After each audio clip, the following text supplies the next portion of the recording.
গভীর রাত্রে হযরত ফাতিমা রাদিয়াল্লাহু তাআলা আনহা ইন্তেকাল করলেন। কিছু সংখ্যক সাহাবীদের কাছে খবর দিয়া অল্প সময়ের ভিতরে জানাজার ব্যবস্থা করা হলো। হযরত আবু যর গিফারী রাদিয়াল্লাহু তাআলা আনহু কবরের ভিতরে নেমে গেলেন। কবরের ভিতরে নেমে গিয়া হযরত আবু যর বলেন, রে কবর, তোর ভিতরে আজকে কাকে রাখবো, তুই কি তা জানিস নাকি? কোনো জবাব আসে না। হযরত আবু যর বলেন, কবর রে, তোর ভিতরে আজকে যাকে রাখবো তিনি হতেছেন হযরত ইমাম হাসান হোসেনের মা, বেহেশতের সমস্ত জওয়ানদের সরদার হবেন যারা, সেই দুইজনের মা তোর ভিতরে রাখবো, খবরদার বেয়াদবি করবি না। কোনো জবাব না পেয়ে হযরত আবু যর বলেন, ওগো কবরের মাটি, তোর ভিতরে কাকে রাখবো কি জানিস? আসাদুল্লাহিল গালিব, দুনিয়ার সমস্ত কাফেরদের বিরুদ্ধে আল্লাহ রাব্বুল আলামিন যাকে বাঘ বানিয়ে পাঠালেন, সেই হযরতে আলী, তার স্ত্রী রেখে যাব, খবরদার বেয়াদবি করবি না। কোনো জবাব আসে না। হযরতে আবু যর বলেন, কবরের মাটি, তোর ভিতরে যাকে রাখবো তিনি হলেন খাতুনে জান্নাত, বেহেশতের সমস্ত মহিলাদের সরদারিনী হবেন যে ফাতেমা, তারে রেখে যাব, তোর ভিতরে খবরদার কোনো বেয়াদবি করবি না। আবার হযরতে আবু যর বলেন, কবরের মাটি, তোর ভিতরে কারে রাখবো কি জানিস? তোর ভিতরে আজকে যাকে রেখে যেতেছি তিনি হলেন আখেরি জামানার পয়গম্বর বিশ্বনবী জনাবে মুহাম্মদ রাসূলুল্লাহ সাল্লাল্লাহু আলাইহি ওয়াসাল্লামের কলিজার টুকরা মা ফাতেমাকে তোর ভিতরে রাখবো, খবরদার কবরের মাটি বেয়াদবি করবি না। কিতাবে এসেছে হযরত আবু যর গিফারী শুনতে পেলেন, আওয়াজ এলো, কি যেন বলতেছে, রে আবু যর, আমি ফাতেমাকে চিনি না, হাসান হোসেনের মাকে চিনি না, আলীর স্ত্রী চিনি না, রাসূলের মেয়ে মা ফাতেমাকে চিনি না।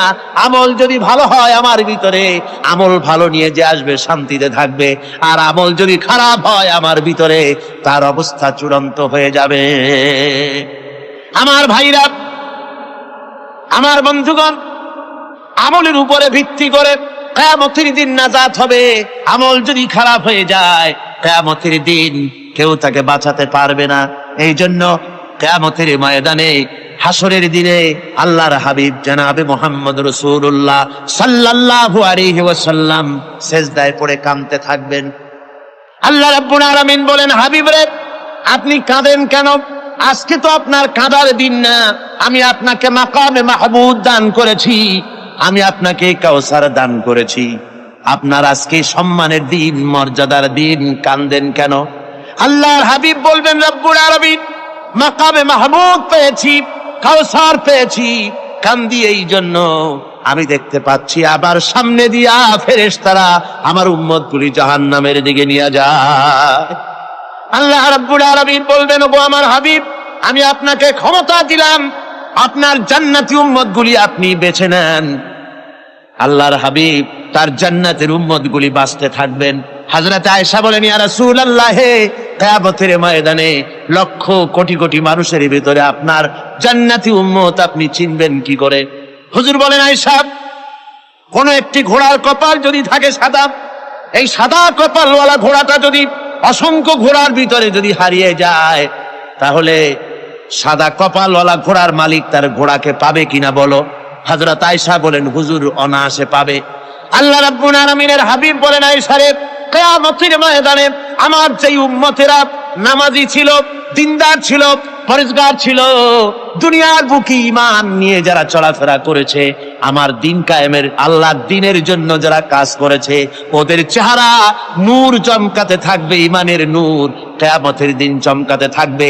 সেই ঈমানের নূর দেখে দেখে আমি আমার জান্নাতি উম্মতগুলি আমি বেছে নেব। নবীজি বলেছেন, কন্যার পিতাদেরকে গালি দিও না। অনেকে টিটকারি করে, বারবার মেয়ে হয়, ছেলে একটাও হয় না, সেই জন্য টিটকারি বটকারি করে। আল্লাহর নবী বলেছেন, মেয়ের পিতাকে গালি দিও না, ঠাট্টা করো না, যেহেতু আমি মুহাম্মদ রাসূলুল্লাহ সাল্লাল্লাহু আলাইহি ওয়াসাল্লাম, আমি মেয়েদের পিতা, আমি নিজে মেয়েদের পিতা। খাও না, মেয়েদের পিতাকে গালি দিও না। রাসূলুল্লাহ বলেছেন, আকাশের নিচে জমিনের উপরে খাদিজার মতো মহিলা আর নাই। সেই হযরতে খাদিজা রাসূলের 4টি মেয়ে পেটে ধারণ করেছিলেন। সুবহানাল্লাহ।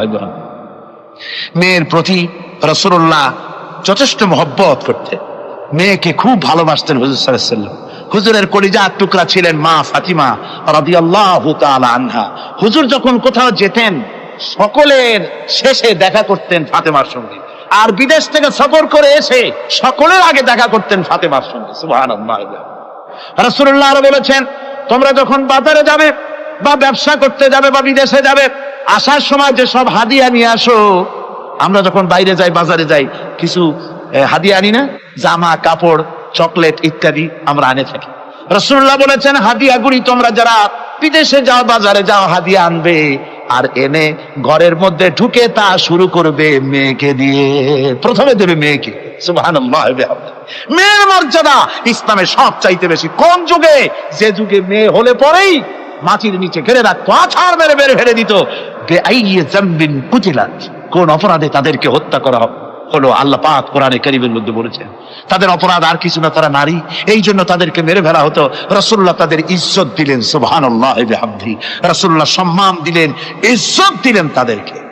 কন্যা হিসাবে নারীর এই মর্যাদা। ফাতেমাকে রাসূল এত ভালোবাসতেন, ইন্তেকালের সময় হযরত ফাতেমা কাঁদতে কাঁদতে বেহুশ হয়ে যাওয়ার উপক্রম হয়ে গেছে। রাসূলুল্লাহ হযরত ফাতেমাকে ইশারা দিলেন। হযরত ফাতেমা তার কান নিয়ে রাসূলুল্লাহর মুখের কাছে লাগাই দিলেন। আল্লাহ নবী কি যেন বললেন কানে কানে। হযরত ফাতেমার কান্না বন্ধ হয়ে গেল। হযরত আয়েশা বলেন, মা, রাসূলুল্লাহ তোমার কানে কানে কি বললো আর তোমার কান্না বন্ধ হয়ে গেল? হযরত ফাতেমা বলেন, ইয়া আম্মা জান, আমার আব্বা আমার কানে কানে বললো, মা ফাতেমা তুই কাঁদিস না, তোর কান্না আমার বরদাস্ত হয় না, তোমাকে কাঁদতে হবে না। আমি তোমাকে সুসংবাদ দিয়ে যেতেছি, আমি মরে যাওয়ার পর সর্বপ্রথম তোমার সাথে আমার দেখা হবে। রাসূলুল্লাহর এই ভবিষ্যৎবাণী হযরত ফাতেমা বুঝতে পেরেছেন যে হুজুরের ইন্তেকালের পরে আমার বেশি দেরি হবে না, আমিও তাড়াতাড়ি হুজুরের সাথে শামিল হতে পারবো। হুজুরের ইন্তেকালের 6 মাস পরই হযরত ফাতেমা রাদিয়াল্লাহু তাআলা আনহা ইন্তেকাল করেছিল। কন্যা হিসাবে নারীর মর্যাদা ইসলাম অনেক অনেক গুণে বাড়িয়ে দিয়েছে। এই কন্যা শিশু, কৈশোর, যৌবন পেরিয়ে যখন যৌবনে তার বিয়ে হয়ে যায়, আল্লাহ রাব্বুল আলামিন তখন বলেন, ওয়া মিন আয়াতিহি আন খালাকা লাকুম মিন আনফুসিকুম আজওয়াজান লিতাসকুনু ইলাইহা ওয়া জাআলা বাইনাকুম মাওয়াদ্দাতান ওয়া রাহমা। আল্লাহ পাক বলেন, আমার নিদর্শনের ভিতরে এটিও একটি নিদর্শন যে আমি তোমাদের থেকে তোমাদের জোড়া তৈরি করেছি, তোমাদের স্ত্রীদেরকে তৈরি করেছি, তোমাদের সাথে তোমাদের স্ত্রীর ভালোবাসা সৃষ্টি করেছি, মহব্বত সৃষ্টি করেছি। এই মহব্বত আমি আল্লাহ তৈরি করেছি। আর যখন বুড়ো হয়ে যায় মানুষ, স্বামী স্ত্রী যখন বুড়ার বুড়ি হয়, তখন আর ভালোবাসা থাকে না, তখন ওই ভালোবাসা সহৃদয়তার করুণায় আমি আল্লাহ পরিণত করে দেই। বুড়ার জন্য তখন বুড়ি ছাড়া আর উপায় নাই, বুড়িরও আর বুড়া ছাড়া উপায় নাই। তখন ভালোবাসা কোনো বিশেষ কোনো অক্ষণীয় ভালোবাসা নয়, তখন একের উপরে অন্য একদম নির্ভরশীল হয়ে পড়ে। আল্লাহ পাক বলেন, এই অবস্থা আমি আল্লাহ সৃষ্টি করে দেই। সুবহানাল্লাহ বিহামদিহি। স্ত্রীকে রাসূলুল্লাহ কত ভালোবাসতেন। আল্লাহর নবী বলেছেন, আমার কাছে 3টা জিনিস প্রিয়, একটা হচ্ছে সুগন্ধি, একটা হচ্ছে নামাজ, আরেকটা হচ্ছে স্ত্রী। সুবহানাল্লাহ। স্ত্রী আমার কাছে প্রিয়। হুজুর বলেছেন, তোমাদের মধ্যে সেই ব্যক্তি উত্তম যে ব্যক্তি তার স্ত্রীর কাছে উত্তম। আমি আমার স্ত্রীদের কাছে উত্তম ব্যক্তি। সুবহানাল্লাহ। রাসূলুল্লাহ স্ত্রীকে কত ভালোবাসতেন। বিশ্বনবী রাজনৈতিক কর্মকাণ্ড চালাচ্ছেন, যুদ্ধের দামামা বাজতেছে, চতুর্দিকে কত অশান্তি, সবকিছু চলছে, স্ত্রীর হক আদায় করতে ভুলে যাননি। রাতের বেলায় হযরত আয়েশার বয়স কম, তাকে নিয়ে রাসূলুল্লাহ একটু সুযোগ পেয়েছেন, বলছেন, আয়েশা সব তো ঘুমিয়ে, চলো আমরা একটু দৌড়াই। ওই যে দূরে একটা জিনিস দেখা যায়, দৌড় দাও, দেখি কি আগে যায়। দুজনে দৌড় প্রতিযোগিতা করলেন। দৌড় প্রতিযোগিতায় হযরত আয়েশা ফার্স্ট হলেন, হুজুর পিছনে পড়ে গেলেন। হযরত আয়েশা খুব আনন্দ করলেন যে আপনি কিন্তু আমার সাথে দৌড়ে পারলেন। পরবর্তী কিছু কাল যাওয়ার পর হযরত আয়েশা বলেন, হুজুর আজকে আবার বললেন যে চলো আয়েশা একটু দৌড়াই। হযরত আয়েশা বলছেন যে সেদিনের তুলনায় আমার শরীর একটু, আমি মুটিয়ে গেছি, শরীরটি স্থূল হয়েছে, আমি আজকে দৌড়ালাম কিন্তু পারলাম না। রাসূল আগে চলে গেলেন, আমি হাঁপাতে হাঁপাতে যখন হুজুরের কাছে চলে গেছি, হুজুর তখন মুস্কি হেসে আমাকে বললেন, আয়েশা, ওই সেই দিনের জবাব আজকে দিয়ে দিলাম। সুবহানাল্লাহ বিহামদিহি, সুবহানাল্লাহ বিহামদিহি। বিশ্ব নবী কত বড় আদর্শ বিশ্ব মানবতার জন্য। তিনি বলেছেন, আরাফাতের ময়দানে রাসূলুল্লাহ বলেছেন, তোমরা যেমন পড়বে তোমার স্ত্রীদেরকে তেমন পড়াবে, তোমরা যেমন খাবে তোমার স্ত্রীদেরকে তেমন খাওয়াবে, স্ট্যান্ডার্ড মেনটেন করবে। তুমি ভালো দামের কাপড় পরবে, স্ত্রীকে খারাপ দিবে তা নয়। অধিকার দুজনেরই সমান, স্বামী এবং স্ত্রী সমান অধিকার। কিন্তু আমরা তা বুঝতে পারি না, বুঝতে চাই না। আমরা অনেকে মনে করেছি বিয়ে যখন করছি তখন আমি তো নওয়াবজাদা নসরুল্লাহ খান আর বউ তো কেনা দাসী। না, সে কিন্তু দাসী নয়, তার মর্যাদা আছে, তার সম্মান আছে, তার সম্মান আপনাকে দিতে হবে। রাসূলুল্লাহ দিয়েছেন, আপনাকেও দিতে হবে। রান্না বান্না হতে দেরি হয়, কত গালাগালি শুনতে হয় নারীকে। আল্লাহর নবীর স্ত্রী হযরত আয়েশা বলেছেন, আল্লাহর নবী কাজ করে, মানুষের সঙ্গে কথা বলে, রাষ্ট্রীয় দায়িত্ব পালন করে ঘরের ভিতরে এসে যখন দেখেছেন রান্না হতে দেরি আছে, রাসূলুল্লাহ বিরক্ত হন নাই, ভুরু কুঞ্চিত করেন নাই, চোখ মোটা করেন নাই, আমাকে কোনো কথা শোনান নাই, বরং আমার কাছে বসে রান্নায় আমাকে সহযোগিতা করেছেন। সুবহানাল্লাহ বিহামদি। এই হলো আল্লাহর রাসূল, এই হলো বিশ্ব নবী। স্ত্রীর সঙ্গে কি মহব্বত! সুবহানাল্লাহ বিহামদি। হুজুর মহব্বত করতেন স্ত্রীদেরকে। রাসূলুল্লাহর ঘরে দৌলত ছিল না, কিন্তু মহব্বত দিয়ে ভরা ছিল ঘরটা। হুজুরের ঘরে ফ্রিজ নাই, এসি নাই, হুজুরের ঘরে কার্পেট নাই, হুজুরের ঘরের মধ্যে জাজির নাই, তোশক নাই, বড় বড় কম্বল নাই, আরামের কোনো জিনিস নাই, মডার্ন ইকুইপমেন্টস কিচ্ছু নাই, দৌলত নাই, কিন্তু মহব্বত দিয়ে ঘরটা ভরা। হযরত আয়েশা বলেছেন, আমি পানি পান করে গ্লাস রেখে দিতাম, আল্লাহর নবী তখন গ্লাসের সেই জায়গায় ঠোঁট লাগাতেন যেখানে আমি ঠোঁট লাগাইয়া পানি পান করেছি। আমি গোশত চিবোতাম, রাসূলুল্লাহ আমার হাত থেকে গোশত টুকরা নিয়া সেই জায়গায় চিবোতেন যেখানে আমি চিবোয়েছি। সুবহানাল্লাহ।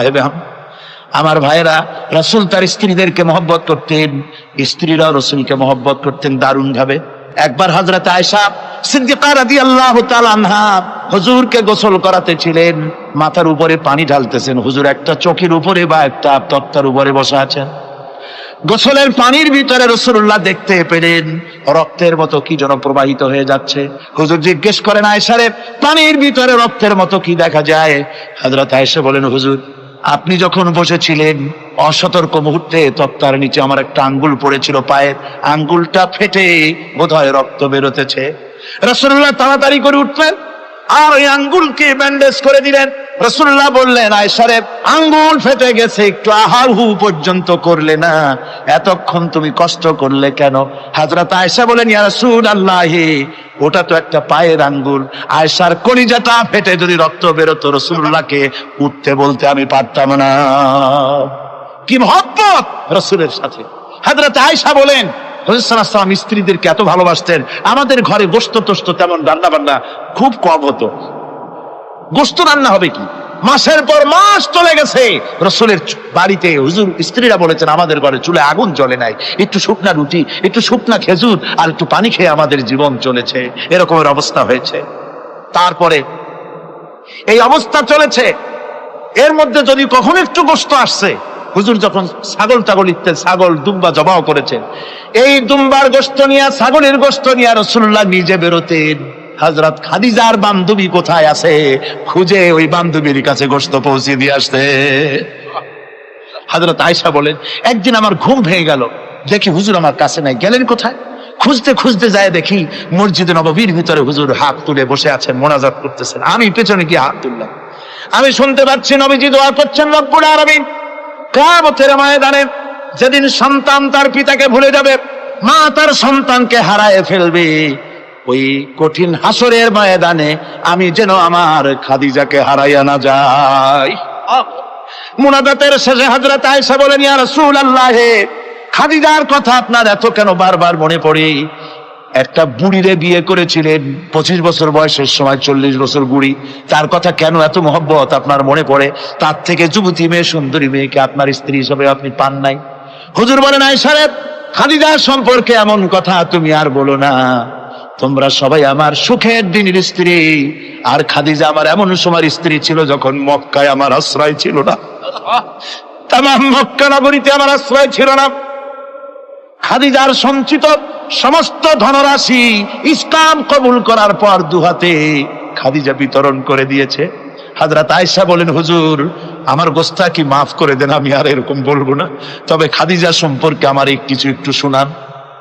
হুজুর বলেন, আয়েশা রে শোনো, গভীর রাত যত রাত হোক না কেন, ইসলামের দাওয়াত দিয়ে দিয়ে গভীর রাত্রে আমি যখন বাসায় ফিরেছি, ঘরে এসেছি, দরজায় একটা মাত্র ডাক দিয়েছি, খাদিজা, অমনি দরজা খুলে গেছে। আমি জিজ্ঞেস করেছি, খাদিজা রে, যত রাত্রে আসলাম, যতবার আসলাম, একটা ডাকের বেশি লাগলো না, তুমি কি ঘুমাও না? হযরতে খাদিজা বলেছেন, ইয়া রাসূলুল্লাহ, আমার মনের ভিতরে ভয় থাকে, আল্লাহর রাসূল দ্বীনের খেদমতে বাইরে আছেন, আমি যদি আরামে বিছানায় ঘুমায় থাকি আর নবীজি দরজার কাছে দাঁড়ায় আমারে ডাকাডাকি করবেন, উঠতে যদি দেরি হয়ে যায় নবীজির সঙ্গে বেয়াদবি হয়ে যাবে, এই মনে করে আপনি না আসা পর্যন্ত দরজার সাথে পিঠ লাগাই আমি দাঁড়াইয়া দাঁড়াইয়া ঘুমাই। আমার ভাইরা, হযরতে খাদিজার ইজ্জত স্বয়ং আল্লাহ দিয়েছে। কে দিয়েছে? হাদিস শরীফে এসেছে, রাসূলুল্লাহ জাবালে নূরে বসা, গারে হেরার ভিতরে বসা, হযরতে জিবরাইল রাসূলুল্লাহর সঙ্গে কথা বলতেছেন। একটু পরে হযরতে জিবরাইল বলেন, ইয়া রাসূলুল্লাহ, আমি আর এখানে বসবো না, আমি এখন চলছি। আমি দেখতে পাচ্ছি খাদিজা আসতেছে আপনার জন্য খাবার নিয়ে। খাদিজা যখন আপনার কাছে পৌঁছে যাবে, আপনি খাদিজাকে শোনায় দিবেন, আল্লাহ রাব্বুল আলামিন খাদিজাকে সালাম জানাইছে। সুবহানাল্লাহ, সুবহানাল্লাহ। রাসূলুল্লাহর কাছে হযরতে খাদিজা যখন আসলেন, হুজুর বললেন, খাদিজা, আজকে তোমার জন্য দারুণ সুখবর। বলে কি? বলে, আল্লাহ পাক জিবরাইল কেমন উঠে গেল আমার কাছ থেকে, জিবরাইল বলে গেল, আল্লাহ তোমাকে সালাম বলেছেন। হযরত খাদিজা কেঁদে ফেললেন, বললেন, ইয়া রাসূলুল্লাহ, আমার নারী জন্ম সার্থক, আল্লাহ আমাকে সালাম বলেছেন, এর জবাব কেমনে দিতে হয় হুজুর আমি তো জানি না, আপনি আমার পক্ষ থেকে আল্লাহর সালাম কিভাবে দেওয়া লাগে আপনি দিয়ে দিন, আমি তো বুঝি না কেমনে আল্লাহর সালামের জবাব দেব। হুজুর বললেন, খাদিজা, শুধু আল্লাহ নয়, জিবরাইলও তোমাকে সালাম বলে গেছে। হযরতে খাদিজা বললেন, হযরত জিবরাইলকে আমার সালামের জবাবটা ওয়ালাইকুম আসসালাম বলেন। হযরত খাদিজার এই মর্যাদা ছিল। আমার ভাইরা, রাসূল পাক সাল্লাল্লাহু আলাইহি ওয়াসাল্লাম এভাবে মহব্বত করেছেন স্ত্রীদেরকে। সুতরাং স্বামী স্ত্রীর মহব্বত আল্লাহ জান্নাতি নিয়ামত। কি নিয়ামত? যে ঘরের মধ্যে স্বামী স্ত্রীর মধ্যে মিল মহব্বত আছে, এটা বেহেশতের মতো, আর যেখানে মিল মহব্বত নাই, এটা জাহান্নামের মতো। ঠিক কি? সুতরাং মহব্বত করুন, বেশি বেশি স্যাক্রিফাইস করুন, বেশি বেশি স্যাক্রিফাইস করুন। নারীদের ব্যাপারে বলা হয়েছে, পুরুষকে বলা হয়েছে অধিকার আদায় করো, সব ব্যাপারে সমান অধিকার, কিন্তু নারীকে একটা ব্যাপারে বলা হয়েছে, নারী শোনো, পুরুষের মর্যাদা তোমার চাইতে আল্লাহ রাব্বুল আলামিন বেশি দিয়েছেন। আর রিজালু কাওয়ামুনা আলান নিসা, নারীদের উপরে পুরুষের প্রাধান্য আল্লাহ পাক দান করেছেন। একদিন সাহাবীরা বলেছে, একজন সাহাবী বলেছিলেন, ইয়া রাসূলুল্লাহ, জংলি উট দেখলাম আপনার পায়ের উপরে সেজদায় পড়ে গেল, আপনি যদি আমাদেরকে অনুমতি দিতেন না, আপনাকে আমরা সেজদা করতাম। আল্লাহ নবী বললেন, মানুষ মানুষকে সেজদা করা এ পারমিশন যদি আমি দিতাম, তাহলে দুনিয়ার সমস্ত স্ত্রীদেরকে বলতাম তারা যেন তাদের স্বামীকে সেজদা দেয়। স্বামীর মর্যাদা এখানে বেশি। সুতরাং অধিকার সমান, কোনো সন্দেহ নাই, কিন্তু স্বামীর একটা আলাদা মর্যাদা আছে, সেই সম্মানও তাকে দিতে হবে। এরপরে এই সমান অধিকারের ভিত্তিতে স্বামী স্ত্রী চলতে থাকে, মাঝখানে আল্লাহ পাক তাদেরকে সন্তান দান করেন। আল্লাহ তাদেরকে, নারীকে লেখাপড়ার অধিকার দিয়েছেন, ইসলাম তাকে লেখাপড়ার অধিকার দিয়েছে, শিক্ষার অধিকার দিয়েছে। হযরত আয়েশা সিদ্দিকা রাদিয়াল্লাহু তাআলা আনহা শিক্ষয়িত্রী ছিলেন, হাফেজা ছিলেন, হাদিসের হাফেজা ছিলেন, কোরআনের হাফেজা ছিলেন, হাজার হাজার সাহাবায়ে কেরামদের তিনি ওস্তাদ ছিলেন। সুবহানাল্লাহ বলেন। নারীদের ব্যাপারে অধিকাংশ মাসালা হযরত আয়েশা সিদ্দিকা রাদিয়াল্লাহু তাআলা আনহার অবদান। সুবহানাল্লাহ। নারী যুদ্ধ করেছে, যুদ্ধের ময়দানে নারীর অধিকার আছে, নারী চাকরি করতে পারবে, নারী ব্যবসা করতে পারবে, নারী লেখাপড়া করতে পারবে, নারী সেনাবাহিনীতে যেতে পারবে, নারী সব করতে পারবে, কিন্তু পর্দার মাধ্যমে। একটা লোক গিয়ে কাঁদতেছিল মুসলমান হওয়ার পরও, হুজুর কয় কান্দো কেন? কই যে এই যে আমার গুনাহ কি মাফ হয়েছে? হুজুর বলেন হ্যাঁ মাফ হয়ে গেছে। কলেমা পড়ছো, মাফ হয়ে গেছে। কয় যে হুজুর আমি তো মারাত্মক গুনাহ করছি। বলে কি? বলে আমার একটা মেয়ে, সেই মেয়েটাকে নিয়ে আমি, ঘটনা লম্বা, আমি সংক্ষেপে বলতেছি, মেয়েটাকে ফাঁকি দিয়া তাহলে আমি মারবো, বুঝতে দেই নাই আমার বউরে। বললাম চলো বেড়াইতে যাই, মেয়েটা আমার সাথে সাজাই দিয়েছে, তার মা বেড়াতে নিয়ে যাবো এই কথা মনে করে। মেয়েটা কদ্দূর যায়, আবার আব্বা আব্বা বলে আমার দিকে ফিরে আসে, আবার পিছনে থাকে, আবার আব্বা আব্বা বলে জড়ায় ধরে। এইভাবে করতে করতে যখন নির্জন এলাকায় গেলাম, আমি পাহাড়ের পাশে গর্ত খোঁড়া আরম্ভ করলাম। গর্ত খুঁজি আর মাটি ছিটে এসে আমার দাড়িতে লাগে। বাচ্চা মেয়েটা আমার কাছে এসে দাড়ি দিয়ে ধুল ঝাড়ায় দেয়, কয় আব্বা তোমার দাড়িতে ধুল লাগতেছে, তুমি এই কষ্ট করতেছো কেন? মেয়ে তো বোঝে না যে আমি তার জন্য কবর খুঁজতেছি। কবরটা খোঁড়া হয়ে যাওয়ার পর মেয়েটারে বান্ধা শুরু করলাম। মেয়ে এখন কাঁদতেছে, বাবা আমার বান্ধব কেন? আমি তারে বাঁধা জোরে ওর মধ্যে নিক্ষেপ করে দিলাম। মেয়েটা গর্তের মধ্যে বসে চিৎকার করে বলছে, আব্বা তুমি আমারে বাঁচতে দাও, আমি তোমারে বাপ বলে সমাজে হ্যাঁ করব না, আমি ভিক্ষা করে খাবো, আমারে বাইরো না। লোকটি বলছি, ইয়া রাসূলুল্লাহ, আমার মনে দরদ আসলো না। আমি একটা পাথর উঁচু করে আমার মেয়ের বুক লক্ষ্য করে জোরে মেরে দিলাম। বুকটা ফেটে রক্ত ফিনকি দিয়ে উঠলো, আর মেয়ের বুক থেকে আওয়াজ বেরোলো, আব্বা। আমার কানে যেন এখনো সেই আওয়াজ বাজে। হাদিস শরীফে এসেছে, হুজুরের চোখের পানি দাড়ি ভিজে ভিজে জামার উপরে পড়তেছিল। হুজুর বললেন, আরে মানুষও পারে এইরকম কাম করতে।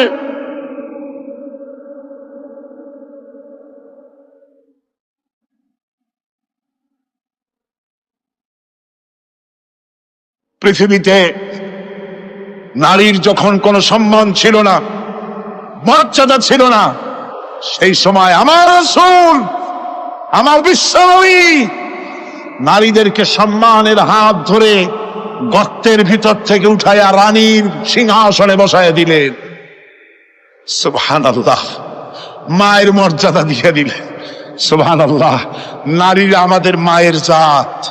নারীরা আমার কিয়ের জাত? মায়ের জাত। আমার মা বোনেরা, তোমাদের সম্মান কত তোমরা জানো না। আমরা পুরুষ, আমাদের পায়ের তলে জুতা, আর তোমরা আমাদের মায়ের জাত। তোমরা নারী, তোমাদের পায়ের তলে আল্লাহর জান্নাত, আল্লাহর ব্যস্ততা তোমাদের পায়ের তলে। এই সম্মান আল্লাহ তোমাদের দিয়েছে, নবী দিয়েছেন। সুবহানাল্লাহ কর। ভাইরা আমার, অধিকার ইসলাম দিয়েছে। বিবাহ যখন হয়, এই বিবাহের সময় এজেন্ট আনতে হয়। আর বিবাহ হচ্ছে বিবাহ বৈঠক। এজেন্ট আনার জন্য ওই যে কি জানি কয়, ম্যারেজ রেজিস্ট্রার বা মৌলবি সাহেব, কার অনুমতি আগে নেয়? বলেন কার অনুমতি? তাহলে অধিকার ইসলাম পুরুষে দিল না মেয়ে লোকে দিল? আজ মেয়ে লোকের কাছে যাও, মেয়েটাকে জিজ্ঞেস করো সেই বিবাহে রাজি আছে কিনা। সুবহানাল্লাহ পড়ে, এই বিবাহে রাজি আছে কিনা জিজ্ঞেস করে, তার অধিকারই বেশি। এরপরে এই বিবাহে করার ব্যাপারে কত বৈষম্য। আজ বিবাহ করতে গেলে যৌতুকের প্রথা এসেছে। রাসূলুল্লাহ যৌতুক দিয়েছিলেন, ওটা যৌতুক না, ওটা উপহার, ওটা হাদিয়া। রাসূলুল্লাহ তোহফা দিয়েছিলেন হুজুরের জামাই। সুবহানাল্লাহ, কি জামাই! এক জামাই তো জিন্নুর আইন, যাকে ফেরেশতারা পর্যন্ত লজ্জা করতো যারে দেখে, হযরত উসমান রাদিয়াল্লাহু তাআলা আনহু। আরেকজন হযরত আলী কাররামাল্লাহু ওয়াজহাহু। হযরত আলী, যার সম্পর্কে রাসূল পাক সাল্লাল্লাহু আলাইহি ওয়াসাল্লাম যাকে কত সম্মান দিয়েছেন, কত মর্যাদা দিয়েছেন, এই হলো হযরত আলী, হুজুরের জামাই। আনা মাদিনাতুল ইলম ওয়া আলিউম বাবুহা, আমি হলাম জ্ঞানের রাজ্য, আর আলী হলো সেই রাজ্যে প্রবেশের দরজা। সুবহানাল্লাহ। ভাইরা, এই হলো জামাই। আর মেয়ে খাতুনে জান্নাত, বিনতে রাসূল, বেহেশতের সমস্ত রমণীদের সরদারিনী মা ফাতিমাতুজ জাহরা রাদিয়াল্লাহু তাআলা আনহা। কি উপহার দিলেন বিয়েতে রাসূল! এই মেয়ে আর এই জামাই। উপহার হলো খেজুরের ছোবড়ার একটা তোষক, পানি উঠাবার জন্য একটা মশক, আর আটা পেশা একটা জাতফা। এই হলো নবীর মেয়ে আর জামার জন্য উপহার। রসুলের প্রতি কি ভালোবাসা দেখেছেন হযরত উম্মে হাবিবা রাদিয়াল্লাহু তাআলা আনহা, আমাদের মা আবু সুফিয়ান রাদিয়াল্লাহু তাআলা আনহু, তার মেয়ে। তার কাছে আবু সুফিয়ান তখনও কাফের, সেই কুফরি হালতে মেয়ের ঘরে গিয়েছেন। যাওয়ার পরে হযরত উম্মে হাবিবা বাপ যখন বসতে গিয়েছেন, তখন উম্মে হাবিবা বলছেন যে আব্বা একটু দাঁড়ান। এই অবস্থায় দাঁড়াতে বলে বিছানাটা উল্টায় দিয়া তারপরে বললেন যে বসেন। বাপ মনে খুব দুঃখ পেলেন। আবু সুফিয়ান বললেন, মা উম্মে হাবিবা, আমি তোমার পিতা, ভালো একটা বিছানা থাকলে তাই বিছায় দেওয়া উচিত ছিল, আর তুমি বিছানাটা উঠাইয়া তারপরে আমার খালি জায়গায় বসতে বললা, আমি তোমার ব্যবহারে আহত হলাম। হযরত উম্মে হাবিবা বলেন, আব্বা জান, নিশ্চয়ই আপনি আমার আব্বা, শ্রদ্ধেয় পিতা, কোনো সন্দেহ এতে নাই, কিন্তু আপনি একজন কাফের। আল্লাহর রাসূল যে বিছানায় বসেন, সেই বিছানা আমি একটা কাফেরকে বসতে দিতে পারি না। সুবহানাল্লাহ বিহামদিহি। ওয়াসি বুঝতে পেরেছি মুহাম্মদ সাল্লাল্লাহু আলাইহি ওয়াসাল্লাম আল্লাহর রহমত, করুণার নবী, দয়ার নবী। তার কাছে যদি আমি যেতে পারি, তাহলে তিনি আমার সম্পর্কে, যদি তার সামনে যেতে পারি, তাহলে তার কঠোর মনোভাব আমার প্রতি নরম হয়ে যাবে। এই মনে করে সাহাবায়ে কেরামদের চোখ এড়াইয়া তিনি হুজুরের সামনে গিয়ে হাজির হয়ে গেলেন। হুজুর তাকে দেখিয়ে বললেন, তোমার নাম না ওয়াসি? তিনি বললেন, হ্যাঁ, আমার নাম ওয়াসি। হুজুর বললেন, তুমি আমার চাচাকে শহীদ করেছো। ওয়াসি বললেন, জাহালাতের কারণে তা করেছি। হুজুর বললেন, কেমনে শহীদ করেছো আমার চাচাকে, আমার একটু শোনাও। ওয়াসি বলতে লাগলেন, আমি বল্লম দিয়ে হযরতে হামজার শরীরকে এফোড় ওপড় করে দিয়েছি, তারপরে তার বুককে খঞ্জর দিয়ে ফেরে বুকের ভিতর থেকে কলিজাটা বের করে নিয়ে আমি হাতে দিয়ে দিয়েছি হেন্দাই কলেজা চিবিয়ে চিবিয়ে খেস। রাসূল পাক সাল্লাল্লাহু আলাইহি ওয়াসাল্লাম, হাদিস শরীফে এসেছে, ওয়াসির বর্ণনা যখন তিনি শুনতেছিলেন, রাসূলের চোখ থেকে তখন পানি পড়ে দাড়ি মোবারক ভিজে ভিজে পড়তেছিল। ঘটনা শোনার পর রাসূলুল্লাহ বললেন, ওয়াসি, তুমি কি চাও? ওয়াসি বললেন, আমি ইসলাম কবুল করতে চাই। হুজুর তাকে মুসলমান বানালেন। বললেন, তুমি মুসলমান হলে কিন্তু সব সময় তুমি আমার সামনে আসবে না, তার কারণ তোমাকে দেখলে পরে আমার মনের ভিতরে আমার চাচার কথা মনে উঠে যাবে। আমি আমার আব্বাকে পাই নাই, আব্বার স্নেহ যত্ন আমার কিসমতে তেমন হয় নাই। আমার চাচা হামজা আমাকে পিতার মতো করে আমাকে স্নেহ করেছে, তোমাকে দেখলে পরে তার কথা মনে পড়বে, সুতরাং তুমি সবসময় আমার সামনে আসবে না। ওয়াসি সেদিন শপথ নিয়েছিলেন, রব্বুল আলামিন, আমি জাহালাতের কারণে যেই বল্লম দিয়ে একজন শ্রেষ্ঠ সন্তানকে আমি শহীদ করে ফেলেছিলাম, আমি বুঝতে পারি নাই, ওই বল্লমটা আমি হেফাজতে রেখে দিয়েছি। তুমি আমার এই দোয়া মঞ্জুর করো, আমি যেন এই বল্লম দিয়ে এই পৃথিবীর নিকৃষ্ট ইসলামের কোন দুশমনকে যেন আমি শেষ করে দিতে পারি।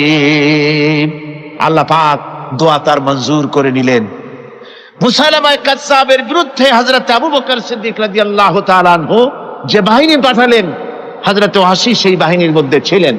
আর তিনি সেই বল্লমটা দিয়া, যে বল্লম দিয়ে তিনি হযরত হামজাকে শহীদ করেছিলেন, সেই বল্লমটা দিয়েই ইসলামের নিকৃষ্ট শত্রু মুসাইলামা কাযযাবকে দুনিয়া থেকে তিনি বিদায় করে দিলেন। রাসূলের যুগে একজন নবুয়তের দাবি করলো, তার নাম হচ্ছে মুসাইলামা কাযযাব। সে দাবি করলো, সে মনে করলো যে নবুয়ত হচ্ছে একটা ব্যবসা।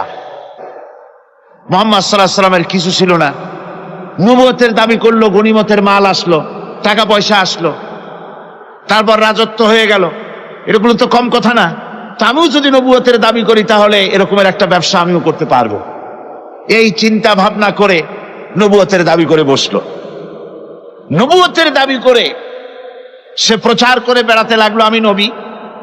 তারপর তার উম্মতেরা বলল যে, আচ্ছা আপনি তো নবী বুঝলাম, তা মুহাম্মদ সাল্লাল্লাহু আলাইহি ওয়াসাল্লামের উপরে ওহী নাজিল হয়, আপনি তো কোনো নতুন ওহী আমাদের দিতে পারলেন না, কোনো সূরাও এ পর্যন্ত আসলো না।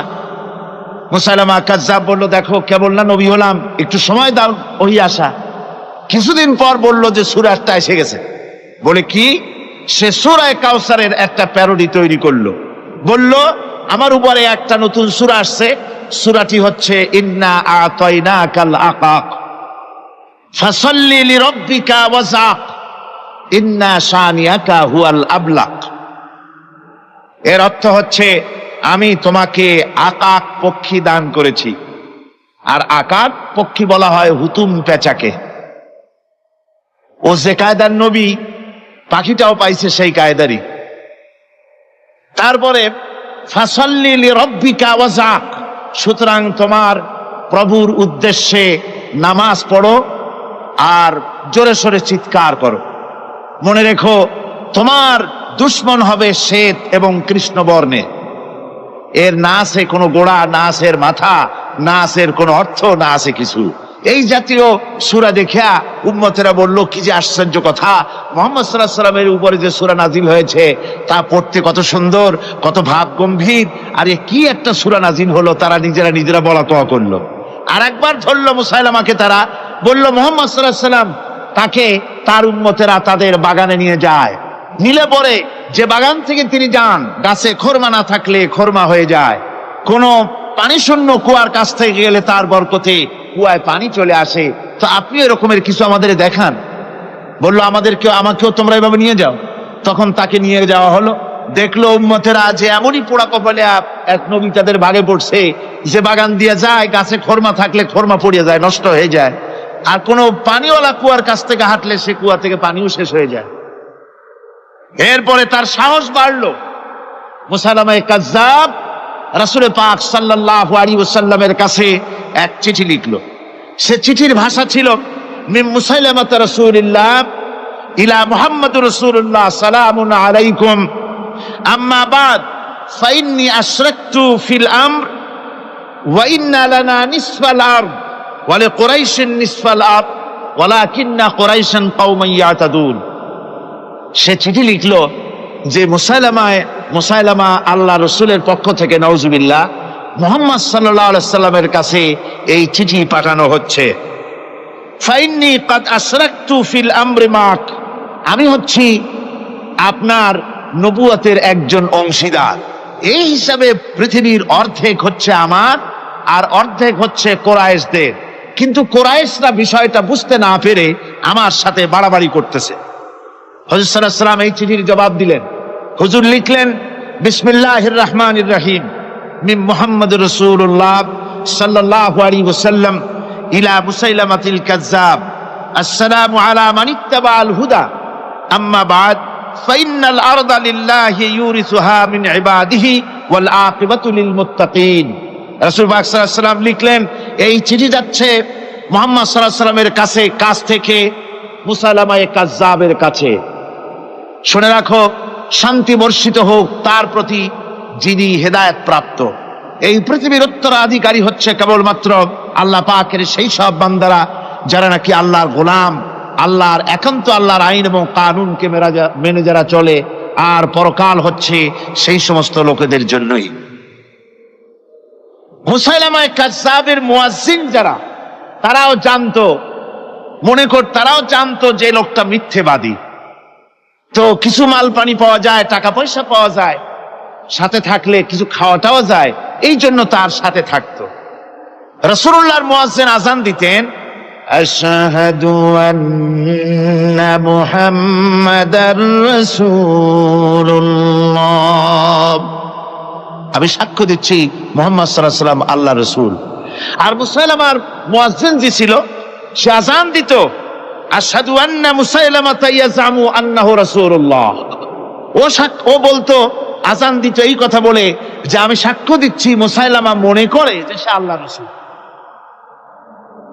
আমার ভাইরা, এরপরে মুসাইলামা কাজ্জাবের বিরুদ্ধে হযরত আবু বকর সিদ্দিক রাদিয়াল্লাহু তাআলা আনহু 40,000 লোকের একটা বিশাল বাহিনী, সাহাবায়ে কেরামদের এক বিশাল বাহিনী পাঠিয়ে দিলেন মুসাইলামা কাজ্জাবের বিরুদ্ধে লড়াই করার জন্য। এর সিবাসারার ছিলেন হযরত খালিদ বিন ওলীদ। এই জিহাদে যাওয়ার সময় ওয়াহশী রাদিয়াল্লাহু তাআলা আনহু, যিনি হযরতে হামজা রাদিয়াল্লাহু তাআলা আনহুর কাতিল ছিলেন। হুজুর সাল্লাল্লাহু আলাইহি ওয়াসাল্লাম ফতহ মক্কার দিনে সকলকে ক্ষমা করে দিয়েছিলেন, কিন্তু 5 জন নারী আর 6 জন পুরুষ সম্পর্কে বলেছিলেন এদেরকে যেখানে পাও সেখানে হত্যা করো। এর মধ্যে ওয়াসি একজন। ওয়াসি বুঝতে পেরেছি মুহাম্মদ সাল্লাল্লাহু আলাইহি ওয়াসাল্লাম আল্লাহর রহমত, করুণার নবী, দয়ার নবী, তার কাছে যদি আমি যেতে পারি তাহলে তিনি আমার সম্পর্কে, যদি তার সামনে যেতে পারি তাহলে তার কঠোর মনোভাব আমার প্রতি নরম হয়ে যাবে।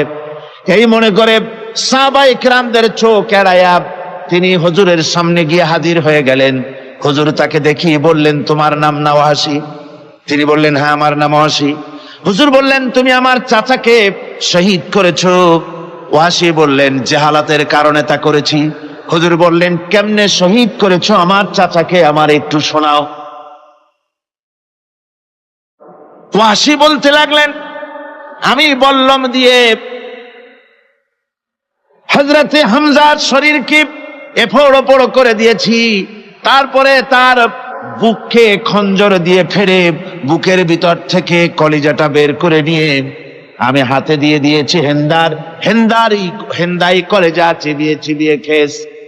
রাসূল পাক সাল্লাল্লাহু আলাইহি ওয়াসাল্লাম, হাদিস শরীফে এসেছে, ওয়াসির বর্ণনা যখন তিনি শুনতেছিলেন রাসূলের চোখ থেকে তখন পানি পড়ে দাড়ি মোবারক ভিজে ভিজে পড়তেছিল। ঘটনা শোনার পর রাসূলুল্লাহ বললেন, ওয়াসি তুমি কি চাও? ওয়াসি বললেন, আমি ইসলাম কবুল করতে চাই।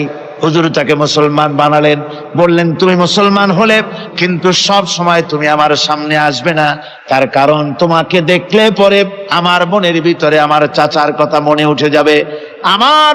আমি আমার আব্বাকে পাই নাই, আব্বার স্নেহ যত্ন আমার কিসমতে তেমন হয় নাই। আমার চাচা হামজা আমাকে পিতার মতো করে আমাকে স্নেহ করেছে, তোমাকে দেখলে পরে তার কথা মনে পড়বে, সুতরাং তুমি সবসময় আমার সামনে আসবে না। ওয়াসি সেদিন শপথ নিয়েছিলেন, রব্বুল আলামিন, আমি জাহালাতের কারণে যেই বল্লম দিয়ে একজন শ্রেষ্ঠ সন্তানকে আমি শহীদ করে ফেলেছিলাম, আমি বুঝতে পারি নাই, ওই বল্লমটা আমি হেফাজতে রেখে দিয়েছি। তুমি আমার এই দোয়া মঞ্জুর করো, আমি যেন এই বল্লম দিয়ে এই পৃথিবীর নিকৃষ্ট ইসলামের কোন দুশমনকে যেন আমি শেষ করে দিতে পারি। আল্লাহ পাক দোয়া তার মঞ্জুর করে নিলেন। মুসাইলামা কাযযাবের বিরুদ্ধে হযরত আবু বকর সিদ্দিক রাদিয়াল্লাহু তাআলা আনহু যে বাহিনী পাঠালেন, হযরত ওয়াসি সেই বাহিনীর মধ্যে ছিলেন। আর তিনি সেই বল্লমটা দিয়া, যে বল্লম দিয়ে তিনি হযরত হামজাকে শহীদ করেছিলেন, সেই বল্লমটা দিয়েই ইসলামের নিকৃষ্ট শত্রু মুসাইলামা কাযযাবকে দুনিয়া থেকে তিনি বিদায় করে দিলেন।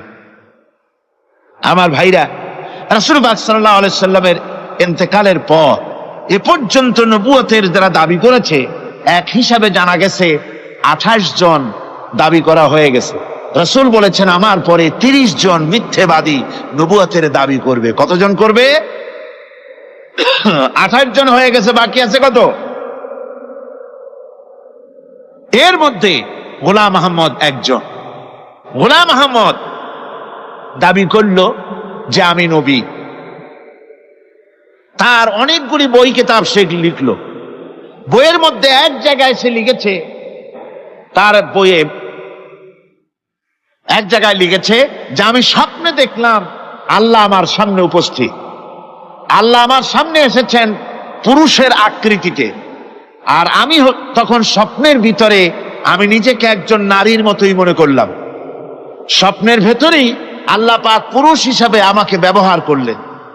আমি স্বপ্নের মধ্যেই গর্ভবতী হলাম এবং স্বপ্নের ভিতরে আমি গোলাম আহমদ মসিহে রূপান্তরিত হয়ে গেলাম। নাউযুবিল্লাহি মিন যালিক। গোলাম আহমদ বলছে, আল্লাহ পাক ওহীর মাধ্যমে আমাকে জানিয়েছেন, আল্লাহ আমাকে বলেছেন, গোলাম আহমদ তুমি হচ্ছ আমার সন্তান তুল্য। নাউযুবিল্লাহি মিন যালিক। এইভাবে অসংখ্য মিথ্যে কথা দিয়ে বইপত্র রচনা করেছে। লোকেরা তার কাছে নবুয়তের প্রমাণ চেয়েছে। আসলে শরীয়তের বিধান হচ্ছে, হুজুরের পরে যদি কেউ নবুয়তের দাবি করে তাহলে তাকে সে নবী কিনা এর কোনো প্রমাণ তার কাছে চাওয়াও জায়েজ নাই। যেহেতু প্রমাণ চাইতে গেলে বোঝা যায়, সন্দেহ হয় কিছুটা, প্রমাণ দিতে পারলে তাহলে সে নবী হবে। কথা বুঝতে পেরেছেন? এই জন্য রাসূলের পরে যদি কেউ নবুয়তের দাবি করে, তাহলে তার কাছে নবুয়তের দাবির কোনো প্রমাণও চাওয়া যাইবে না।